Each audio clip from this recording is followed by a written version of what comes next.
Hello दोस्तों, स्वागत है आप सभी का आपके अपने चैनल बेसिक नॉलेज में। दोस्तों आज का वीडियो आप सभी के लिए बहुत ही महत्वपूर्ण है, जितने सभी विद्यार्थी क्लास 10th में पढ़ रहे हो, क्योंकि आज हम लोग देखने वाले मॉडल सेट 3। आप सभी बहुत ज़्यादा कमेंट कर रहे थे। मॉडल सेट 2 को बहुत ज़्यादा प्यार दिया दोस्तों। इसमें आप लोग का 40 क्वेश्चन है और जिसका आप लोग एग्जाम में बहुत ही महत्वपूर्ण रोल रहेगा। जी हाँ, बहुत सारे क्वेश्चन एग्जाम में जरूर पूछ जाएंगे। दोस्तों आप सभी कह रहे हो, आपको पता है इस बार मॉडल सेट एक ही जारी हुआ, सेट 1 ओनली जारी हुआ है, लेकिन झारखंड और क्वेश्चन पूछेगा तो पूछेगा कहाँ से?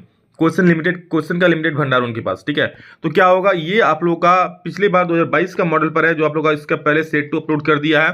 ठीक है, Jharkhand board most important question में सेट 2 भी मिल जाएगा, या फिर झारखंड बोर्ड मॉडल पेपर जो मैंने बनाया 2023 उसमें उस प्लेलिस्ट में भी उसको देख सकते हो।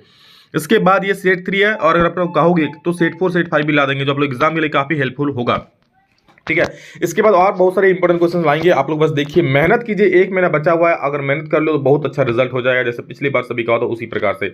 चलिए देखते हैं क्या क्या सवाल है और शानदार तरीके से उसको एक्सप्लेन करके समझ लेते हैं, ताकि अगर इस क्वेश्चन से संबंधित कोई और भी क्वेश्चन पूछा जाए ना, तो उसको भी आप लोग समझ सको।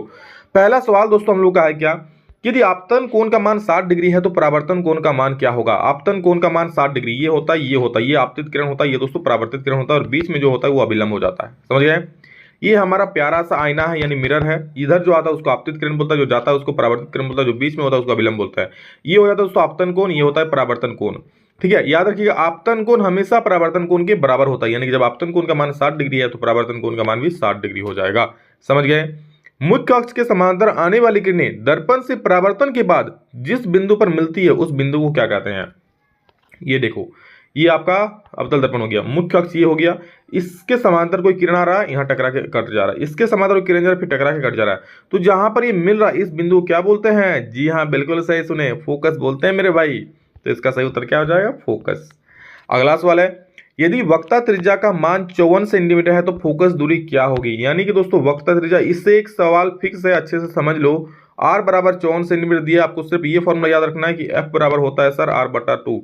r/2 होता है, यानी 54/2 हो जाएगा। 54 को 2 से भाग दोगे यानी कि 27 आपका आंसर हो जाएगा, जो कि ऑप्शन नंबर बी आपका परम सत्य उत्तर है। और आगे बढ़ेंगे, अगला सवाल देखेंगे, अवतल दर्पण के सामने किसी वस्तु को कहां पर रखा गया है जिससे उसके समान आकार का उल्टा प्रतिबिंब बनता है? दोस्तों सिर्फ एक ही जगह पर बनता है, कहां पर? तो वक्ता केंद्र यानी सी पर रख देने से दोस्तों समान साइज का प्रतिबिंब बन जाता है। ठीक है, नेक्स्ट 5 नंबर सवाल देख लीजिए क्या है, अवतल दर्पण का उपयोग निम्नलिखित में किस वस्तु में किया जाता है? तो दोस्तों अवतल दर्पण का उपयोग कहाँ? गाड़ी के साइड मिरर में किया जाता है कि गाड़ी के हेडलाइट में? तो आप लोग भली भांति जानते होंगे, अवतल दर्पण का प्रयोग कहाँ किया जाता है? गाड़ी के हेडलाइट्स में, यानी कि आगे जो हेडलाइट लगा होता है ना, ऐसे करके, तो इसी में दोस्तों अवतल दर्पण रहता है। समझ गए? ताकि किरण को एक जगह पर सारे को केंद्रित कर देता है रोड में। नेक्स्ट क्वेश्चन है, प्रकाश की किरणें एक माध्यम से दूसरे माध्यम से जाने पर अपने मुख्य पथ से विचलित हो जाना कौन सी घटना है? ठीक है, जब प्रकाश किरण एक माध्यम से दूसरे माध्यम जा रहा है इस प्रकार से, तो ये विचलित हो जा रहा है, ये प्रकाश का कौन सा घटना है? तो इसे ही तो बोलते हैं प्रकाश का अपवर्तन। जी हाँ मेरे भाई, तो प्रकाश का अपवर्तन हो जाएगा ऑप्शन नंबर बी।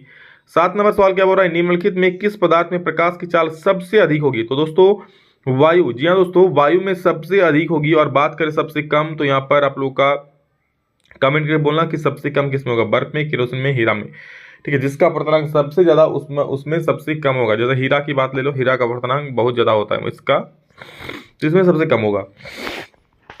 आगे देखो, उत्तल लेंस के सामने किस स्थान पर वस्तु को रखने से उनका सीधा प्रतिबिंब बना? दोस्तों इस टाइप का क्वेश्चन जरूर याद कर लीजिए कि वस्तु को कहां पर रखने से कहां पर प्रतिबिंब बनेगा, क्योंकि इस प्रकार का सवाल आप लोग एग्जाम में जरूर पूछाएगा। एक सवाल तो फिक्स है, तो उत्तल लेंस के सामने वस्तु को कहां पर रखेंगे उनका सीधा और आवर्धित प्रतिबिंब बनता है। तो याद रखिएगा दोस्तों, उत्तल लेंस में हम लोग जब वस्तु को प्रकाशिक केंद्र और फोकस के बीच रखते हैं तो वस्तु का जो प्रतिबिंब बनता है वो सीधा और आवर्धित बनता है। समझ रहे हो? तो 8 का ऑप्शन बी सही हो जाएगा। नेक्स्ट दोस्तों देखेंगे 9 नंबर सवाल, लेंस की क्षमता का ऐसा मात्रक बच्चा बच्चा बोलेगा, डायोप्टर आएगा जिसको सूचित डी से करेगा। 10 सेंटीमीटर ऊंचा एक वस्तु किसी लेंस के सामने रखा गया है जिसे वो 3 गुना प्रतिबिंब बना रहा है, उस लेंस का उत्पन्न आवर्धन क्या होगा?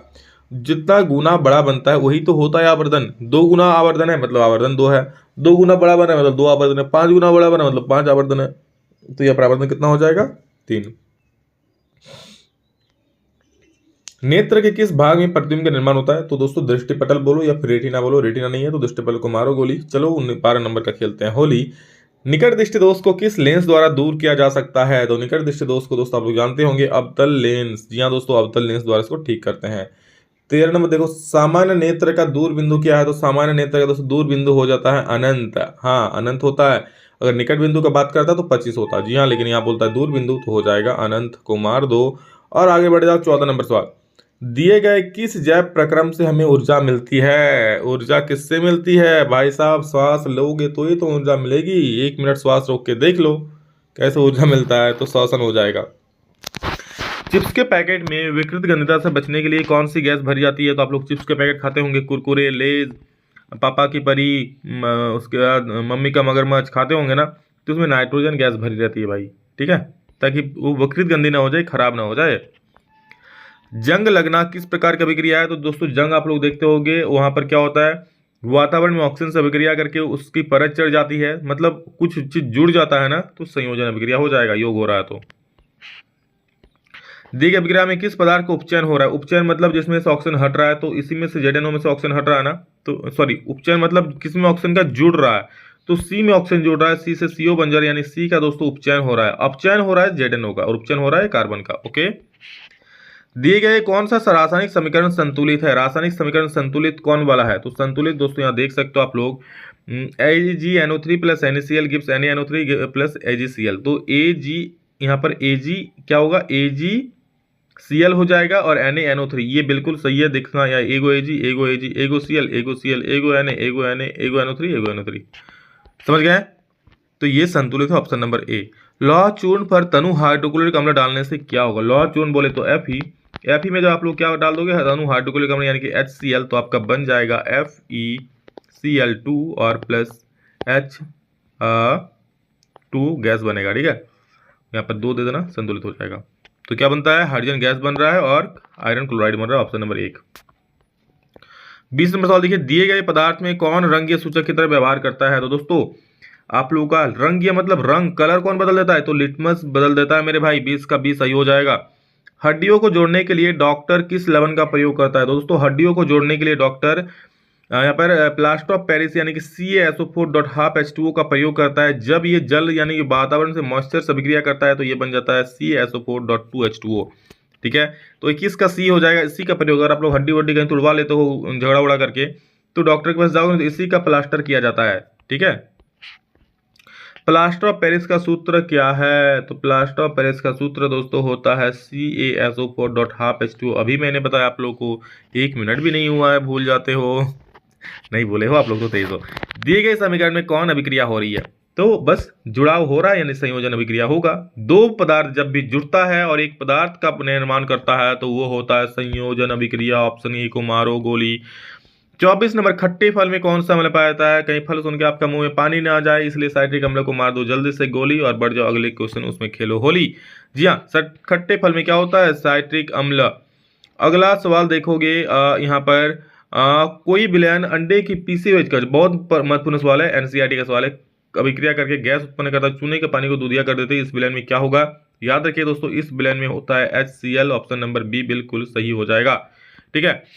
कोई विलयन नीले लिटमस को लाल कर देता है, इसका pH समझना। नीला को लाल कौन करता है? तो बोलेंगे सर अम्ल नीला को लाल करता है। अम्ल का pH मान 7 से कम होता है, बिल्कुल होता है, तो मार दो 7 को, से कम 2 हो जाएगा, ठीक है, यानी ऑप्शन सी बिल्कुल सही है। 27 नंबर क्या बोल रहा है कि अमीबा अपने किस अंग से भोजन का पाचन करता है? तो अमीबा दोस्तों खाद्य रिक्तिका से भोजन का पाचन करता है। हाँ, भोजन ग्रहण करता है कुटपाथ से, ठीक है, लेकिन पाचन कहाँ करता है? खाद्य रिक्तिका, याद रखिएगा। पाचन प्रक्रिया में आमाशय में कौन प्रोटीन का पाचन करता है? 28 नंबर सवाल देखिए, तो दोस्तों इसमें पेप्सिन जो होता है ना, वो आप लोगों का आमाशय में प्रोटीन का पाचन करता है। कौन? तो पेप्सिन। निम्नलिखित में किस जीव की में प्राणी संभोजी पोषण होता है? तो अमीबा में दोस्तों प्राणी संभोजी पोषण होता है, याद रखिएगा। अमीबा ही वो जीव है जिसमें प्राणी संभोजी पोषण होता है। और हमारे हृदय में कितने कोष्ठ होते हैं? मानव हृदय में कोष्ठों की संख्या निकालना है तो इसमें 4 कोष्ठ होते हैं, याद रखिएगा। 2 अलिंद होता है और 2 निलय होता है। निम्नलिखित में कौन भोजन के माध्यम को क्षारीय करता है? तो पित्त। आप लोग देखे होंगे ना, मछली वछली खाते होंगे तो पित्त होता है, तो बोलता है पित्त को निकाल के फेंक दो वरना मछली तीता हो जाएगा, मतलब क्या, कड़वा हो जाएगा। तो पित्त होता है भोजन के माध्यम को क्षारीय बनाता है। उत्सर्जन तंत्र की क्रियात्मक इकाई क्या है? दोस्तों उसको हम लोग वृक्काणु बोलते हैं, ऑप्शन सी सही हो जाएगा। आगे देखो 33 नंबर सवाल क्या बोल रहा है, निम्न में कौन कार्य वाष्पोत्सर्जन के द्वारा नहीं होता है। तो पहला सवाल ऑप्शन है जल के अवशोषण एवं जड़ से पत्तियों तक जल एवं खनिजों के संबंध पर ऊपरी मुखी में गति, बिल्कुल वाष्पोत्सर्जन इसका भी होता है, ये भी वाष्पोत्सर्जन के कारण है। ये पौधों में ताप का नियंत्रण करता है, बिल्कुल सही है। जाइलम में जल की गति के लिए प्रेरक बल प्रदान करता है, ये भी सही है। लेकिन ये भोजन का संवहन नहीं करता है दोस्त, ठीक है। वाष्पोत्सर्जन भोजन का संबंध नहीं होता, जो पदार्थ जो पौधों में एक्स्ट्रा पानी होता है उस पानी को बाहर निकालता है, तो भोजन का संबंध कहां से करेगा। तो 33 का डी हो जाएगा। 34 नंबर, निम्नलिखित में से कौन एक लिंगी पौधा है। तो याद रखिएगा पपीता। जी हाँ दोस्तों, बहुत प्रोटीन होता है, बहुत अच्छा सब्जी है, जरूर खाना आप। तो 34 का बी सही हो जाएगा, इसमें एक लिंगी पौधा ये। दिया गया चित्र किस प्रकार के जन को दर्शाता है। तो ये दोस्तों दिखाता है, यहाँ देखिए मुकुल लिखा भी हुआ है, मुकुल निकालता है, मुकुल निकल के ये अलग, ये चीज अलग हो जाता है और ये फिर से एक ही नया पदार्थ का निर्माण कर लेता है, नया मुकुल उनका। तो ये कौन चीज हो रहा है, प्रोसेस में मुकुलन हो रहा है, ठीक है। आगे बढ़ेंगे दोस्तों। 36 नंबर सवाल देखिए क्या बोला है, लड़कों में यौनावस्था के लक्षणों का नियंत्रण कौन हार्मोन करता है। तो ये टेस्टोस्टेरोन करता है, याद रखिएगा।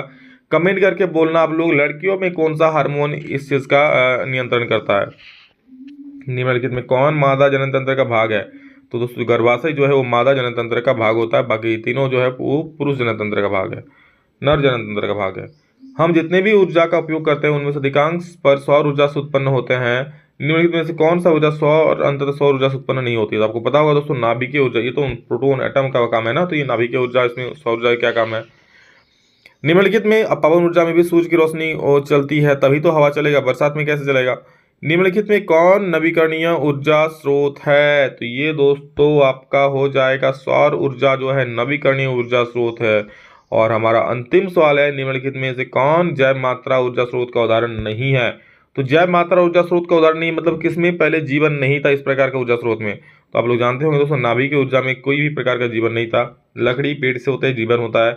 गोबर गैस गाय भैंस से आती है, इसमें जीवन होता है। कोयला लकड़ियों से बनता है, जो पेड़ से होता है, जीवन होता है। लेकिन नाभिक की ऊर्जा एटम से बनता है, इसमें कोई भी दोस्तों अपना जीवन नहीं होता इसमें, इसलिए जैव मात्रा ही नहीं होगा। तो ये दोस्तों टॉप 40 क्वेश्चन यानी कि सेट 3 का आप लोग का मॉडल पेपर। इसके बाद अगर आप लोग बोलोगे तो सेट 4 भी ला देंगे। बस कमेंट करना, सभी को शेयर कर देना, इससे आप लोग एग्जाम में बहुत ज़्यादा हेल्प होने वाला है, ठीक है। चलिए तो लोग पढ़िए अच्छे से और दमदार तरीके से एग्जाम की तैयारी कीजिए। अभी के लिए इतना ही, फिर नेक्स्ट में जल्द मिलेंगे, तब तक के लिए जय हिंद, वंदे मातरम।